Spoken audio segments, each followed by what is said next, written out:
Vamos a conversar ahora con Luis Villanueva Carvajal, él es secretario general de la Federación de Trabajadores en Construcción Civil del Perú.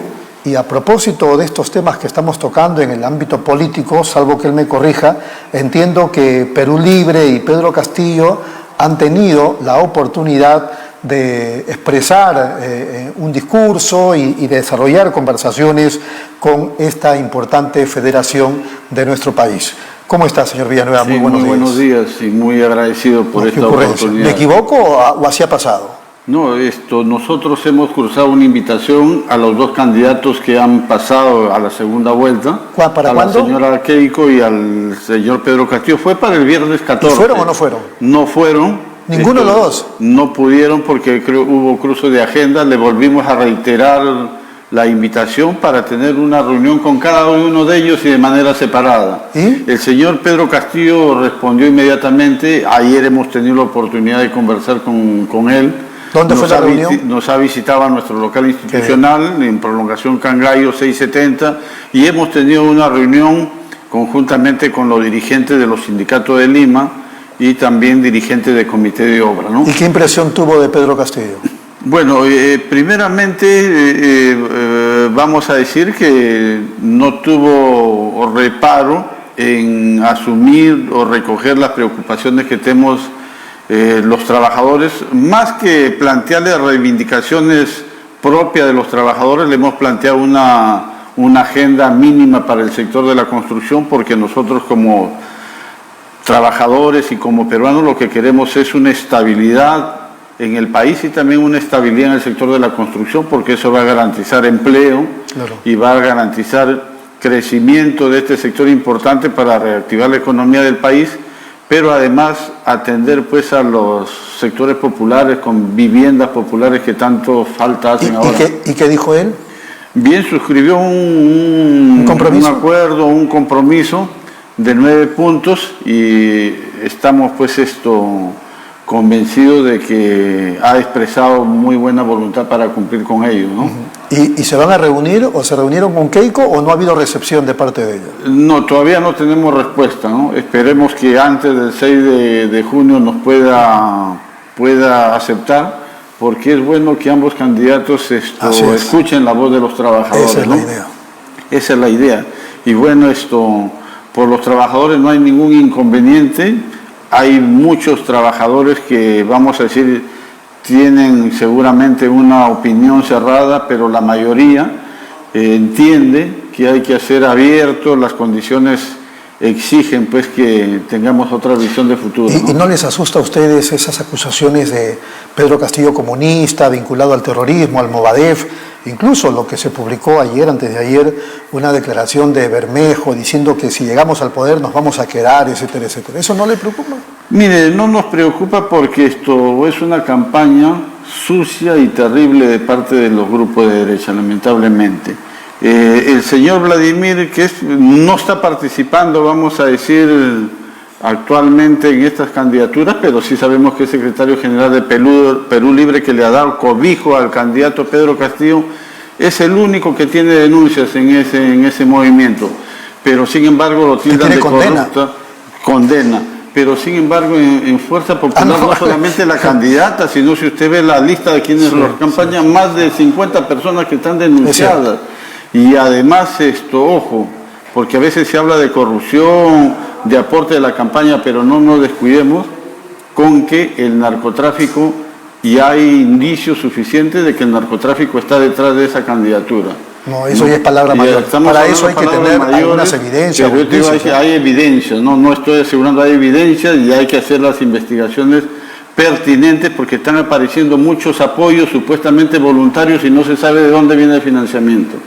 Y son apoyos que necesitan tener muchos recursos para cubrirlo, ¿no? Entonces hay que tener cuidado. Y yo pido estar alerta para no convertirnos en un narcoestado, ¿no?, como ha sucedido lamentablemente en Colombia en años anteriores. Claro, eso sería terrible. El ámbito o el sector de la construcción ha mejorado, pero sigue el desempleo, ¿eso es verdad? Sí, lamentablemente como efecto de la crisis sanitaria, la construcción paralizó totalmente. Se creía que iba a caer en menos 30% el año pasado. felizmente que cayó la mitad, pero se está recuperando, pero aún falta. Calculamos que hay alrededor de 200.000 trabajadores todavía desocupados y para ello estamos demandando que hay muchas obras paralizadas, medianas y pequeñas obras, que estas se tienen que reiniciar y se tienen que culminar, ¿no? Y para eso creemos que se tienen que tomar las medidas inmediatas, ¿no? Porque se trata de desempleo y se trata de la subsistencia de muchas familias de los trabajadores de la construcción. 200.000 familias en la orfandad, o sea, no trabajan, no tienen ingresos. No tienen trabajo en el sector de la construcción y están obligados, vamos a decir, a dedicarse a cualquier otra cosa, ¿no? Pero, para sustentar. Pero no están haciendo lo que ellos saben y deben hacer. Pero, sin embargo, sí hay cierta mejora en la construcción. Sí, el último mes acaba de crecer por encima del 14%. Eso es un buen indicio. Buen indicio y esperamos de que siga en esa senda, ¿no? Ahora, ustedes estaban luchándola, en el buen sentido de la palabra, en el Congreso de la República por un dictamen importantísimo en favor del sector laboral. Sí, es bueno también dar a conocer a los trabajadores de que la Comisión de Trabajo y Seguridad Social aprobó un dictamen favorable respecto a la restitución del régimen pensionario en el sector público para los trabajadores de construcción civil, un derecho que lo tuvimos hasta el año 92 y que se trata de que el trabajador, por el tipo de trabajo y por la eventualidad, se puede jubilar con 15 años de aporte. ¿Actualmente cómo lo hacen? Se hace igual que el régimen general con 20 años de aporte y por eso es que muy pocos trabajadores de la construcción logra acceder a la jubilación. Estamos gestionando para que la mesa directiva lo agende y esta pueda pasar al pleno para su discusión. Bueno, pedimos justicia a los congresistas, a la mesa directiva, a los voceros. ¿Para que puedan jubilarse a qué edad? A los 55 años de edad porque muchos no llegan ni siquiera. Sí, porque por el tipo de trabajo tenemos una vejez prematura, ¿no? Entonces, y mucho desgaste físico y muchos terminan con enfermedades musculoesqueléticas que les es imposible ya desarrollar trabajo fuerte pasados los 55 años de edad, ¿no? ¿Eso fundamentalmente por el peso que levanta? No, por el peso, por los esfuerzos que se hace y también por hay algunos trabajos que se hacen en condiciones muy fuertes, ¿no? Cuando sobre todo en obras de infraestructura, ¿no? Como vamos a decir túneles, irrigaciones, canales, y sobre todo que muchos de esos trabajos se hacen a la intemperie, expuestos al sol, al calor, muchas veces el frío. Hay obras que se hacen por encima de los 4.500 metros de altura, ¿no? Entonces las impericias del tiempo también van mermando el físico. ¿Ese dictamen está entrampado en la comisión? ¿Ya se va a debatir en el pleno? No, hace 10 días fue aprobado en la comisión, entonces esto tiene un trámite, ¿no? Que estamos haciendo y hemos pedido a los congresistas de la mesa directiva para que se agende, ¿no? Agenden y se ponga a debate. Entiendo de que entre hoy y mañana se va a publicar en el portal del Congreso para ver si es que no hay tacha, no hay oposición, pueda seguir su trámite, ¿no? Claro. ¿Y cómo marchan en este? Es verdad que ya esos asuntos en apariencia han bajado, pero había, digamos, denuncias mediáticas fortísimas de federaciones, que no es la suya, habían otras aparentemente informales, luego enfrentamientos en los lugares donde se construían casas o edificios y hasta muertes. ¿Cómo está eso?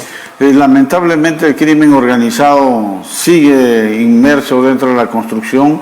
Si bien es cierto, en las últimas semanas no hemos tenido noticias de algún crimen por sicariato, pero sin embargo las extorsiones, las amenazas, los chantajes contra empresarios, trabajadores aún siguen, ¿no? Y esto se acrecienta a medida que el sector va creciendo. Y ha habido un cambio en la DIRPO, que es la división de la policía encargada de ver la violencia en el sector de la construcción, con quien estamos también coordinando y esperemos pues que refuercen el trabajo de inteligencia y también las detenciones y la desarticulación de estas bandas. ¿Ha bajado el número de esos grupos sindicales informales? Como le digo, eso crece en medida que las obras de construcción también se van elevando, ¿no? Entonces se están reorganizando están Porque ahí estamos hablando, si no me corrige, incluso de amenazas a quienes se encargan de la construcción de inmuebles. Así, a todos. O sea, ellos no solamente tiran ojos o vamos a decir, amenazan a las grandes obras, a las obras pequeñas y medianas, también. Inclusive la autoconstrucción, inclusive van y amenazan a los maestros de obra, ¿no? Y ellos no tienen ningún tipo de protección porque la policía no se abastece, lamentablemente, para todos, y son presas de la delincuencia. Antes de concluir, que me estaban diciendo por el switcher, este asunto del seguro para los trabajadores en construcción civil, ¿es de AFP u ONP?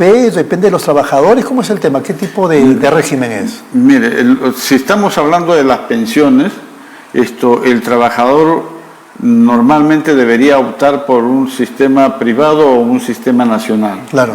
Eso ya depende, pero en la práctica no se hace así, porque muchas veces tú vas a ingresar a trabajar y te condicionan. Ah, caray. Entonces tú como trabajador necesita llevar un pan a la casa y muchas veces acepta, ¿no? Entonces, por eso es que nosotros también creemos de que el sistema nacional debe tener las mismas condiciones que el sistema público. Claro. Así como el sistema público, el sistema privado, vamos a decir, se le devuelve su dinero a los trabajadores que no cumplen acumular vamos a decir, se le devuelve lo que aportan. Claro, ¿no? Lo que aportaron se les devuelve. El sistema nacional debe ser lo mismo. Privado, dirá. Que digo, el sistema privado devuelve. Ah, el sistema privado devuelve, claro, ya, y el nacional no. El nacional no, por eso que a veces el trabajador también, claro. Las condiciones deben ser iguales para ambos sistemas, ¿no? Así es. Además está demostrado que tanto lo nacional como lo privado merecen una revisión. Mire, nosotros en ese sentido estamos optando y apostamos por una reforma pensionaria, una reforma integral del sistema pensionario en el Perú, tanto público como privado, porque los dos sistemas en verdad no atienden la demanda de los aportantes, perjudican y hacen daño a los trabajadores. Muy bien, entonces volviendo al tema político, cuando ya vamos a concluir, ¿qué reflexión podría hacernos usted que tiene este importante cargo de secretario general de los trabajadores de la Federación de Construcción Civil sobre lo que se nos viene? Porque en el Perú, y ustedes también como nosotros y mucha gente, estamos preocupados con lo que pueda pasar el 6 de junio. Se dicen tantas cosas, se demuestran aparentemente otras, ya se han mostrado ayer equipos técnicos, para algunos es una cierta esperanza, para otros es más de lo mismo. ¿Qué reflexión le podría dar? Mire, la reflexión es que no nos debemos dejar asustar los trabajadores con estas campañas, vamos a decir, malintencionadas.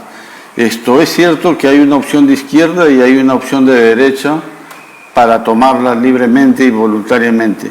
No es que va a haber comunismo en el Perú, lo único que es cierto, ante tantas demandas, tantos descontentos del pueblo, hay una opción de izquierda que quiere atender algunas demandas que están muy postergadas. Y lamentablemente la derecha se asusta o expresa susto cada vez que hay una elección y cada vez que pasa a segunda vuelta alguien que no es de su, vamos a decir, que no defiende sus intereses. Ya sucedió el año 2006 cuando estuvieron en segunda vuelta García y Ollanta Humala, ¿no? Se asustaron, pero sin embargo pasó las elecciones, ganó la derecha representada con García y siguió todo igual.